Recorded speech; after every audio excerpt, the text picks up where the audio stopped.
کہ گناہوں سے بچنے کے لیے، شیطان کے وسوسوں سے بچنے کے لیے انسان کو چاہیے کس سے پناہ مانگے؟ اللہ سے پناہ مانگے. اسی لیے تلاوت کرنے سے پہلے اعوذ باللہ من الشیطان الرجیم پڑھنے کا حکم دیا گیا ہے. فَإِذَا قَرَأْتَ الْقُرْآنَ فَاسْتَعِذْ بِاللَّهِ مِنَ الشَّيْطَانِ الرَّجِيمِ کہ جب آپ قرآن کی تلاوت کرنے لگیں تو آپ اللہ سے پناہ مانگ لیا کریں. کس سے بچنے کے لیے؟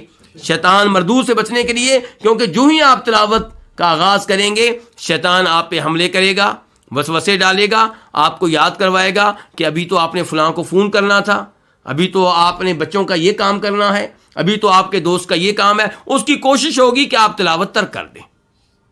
تو اس لیے ہمیں کیا کہا گیا کہ ہم پہلے کیا پڑھ لیں؟ اعوذ باللہ من الشیطان الرجیم. تو اعوذ باللہ بڑی اہم چیز ہے، لیکن آپ نے دیکھا ہوگا عام طور پہ لوگ اعوذ باللہ پڑھتے ہیں بے دھیانی سے، بے توجہی سے، اور ایسے پڑھتے ہیں جیسے یہ فضول چیز ہو، اصل چیز تو بعد میں آ رہی ہے.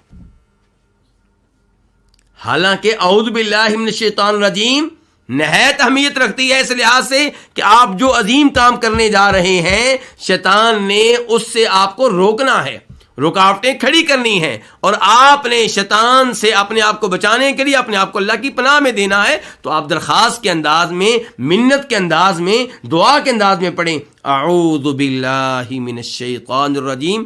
آپ کے ذہن میں ہو کہ اس وقت میں اللہ سے مخاطب ہوں. تو بہرحال اس ایسے پتہ چلا کہ گناہوں سے بچنے کے لیے انسان اپنے آپ کو کس کی پناہ میں دے؟ اللہ کی پناہ میں. اور شیطان کے شر سے بچنے کے لیے ہم اللہ تعالیٰ کی مدد کے محتاج ہیں. تنہا ہم شیطان کا مقابلہ نہیں کر سکتے. اور موسیٰ علیہ السلام نے کیا کہا ہے؟ میں اپنے آپ کو اللہ کی پناہ میں دیتا ہوں. اللہ سے استعاذہ کیا ہے، اللہ سے پناہ مانگی ہے. تو اللہ سے کسی بھی شر سے بچنے کے لیے پناہ مانگنا یہ اللہ کی عبادت ہے، کیونکہ پناہ مانگنا دعا ہے، اور دعا کیا ہے؟ عبادت ہے. تو استعاذہ اللہ سے پناہ مانگنا یہ عبادت ہے، اور عبادت میں اللہ کے ساتھ کسی اور کو شریک کرنا جائز نہیں ہے. تو قبر والوں سے پناہ مانگنا کسی شر سے بچنے کے لیے، فوت شدگان سے پناہ مانگنا کسی شر سے بچنے کے لیے، یہ قبر والے کو، فوت شدہ کو اللہ کی عبادت میں اللہ کا شریک بنانا ہے.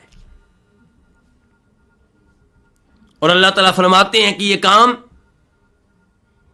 برے لوگ کیا کرتے تھے جن کا غلط عقیدہ ہوا کرتا تھا. وَأَنَّهُ كَانَ رِجَالٌ مِّنَ الْإِنسِ يَعُوذُونَ بِرِجَالٍ مِّنَ الْجِنِّ فَزَادُوهُمْ رَهَقًا.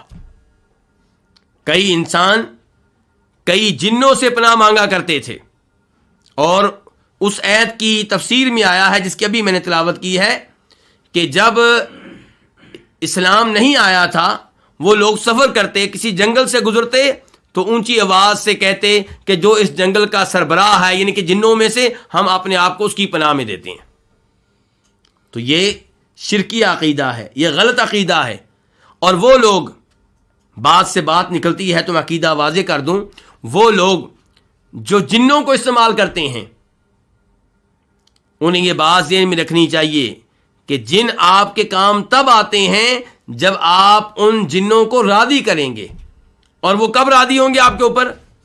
جب آپ کو شرکیہ کام کریں گے، شرک پہ مبنی کو کام کریں گے، تب وہ آپ کی مدد کے لیے تیار ہوں گے. تو اس لیے جنوں کو استعمال میں لانے کے عمل سے گریز کرنا چاہیے. کوئی ایسا ہوتا ہے جس کے ساتھ تعاون کرنے والا ایسا جن ہوتا ہے جو نیک ہو، ورنہ عام طور پہ جو جن ہوتے ہیں وہ شیطان ہوتے ہیں. تو بہرحال اللہ سے پناہ مانگنا اللہ کی عبادت، اور قبر والوں سے، فوت شدگان سے پناہ مانگنا کیا ہو جائے گا؟ عبادت میں شرک. اب سوال پیدا ہوتا ہے کہ کیا میں کسی زندہ آدمی سے پناہ مانگ سکتا ہوں؟ جی ہاں، زندہ آدمی، اس سے آپ اس معاملے میں پناہ مانگ سکتے ہیں جس معاملے میں وہ پناہ دینے کی استطاعت رکھتا ہے. میرے محلے کا ایک آدمی ہے، وہ بدماش ہے، اس کے شر سے بچنے کے لیے میں پولیس سے مدد مانگتا ہوں، میں انتظامیہ سے مدد مانگتا ہوں، کیونکہ پولیس اس معاملے میں میری مدد کر سکتی ہے، انتظامیہ مدد کر سکتی ہے، تو میرا یہ عمل بالکل ٹھیک ہے.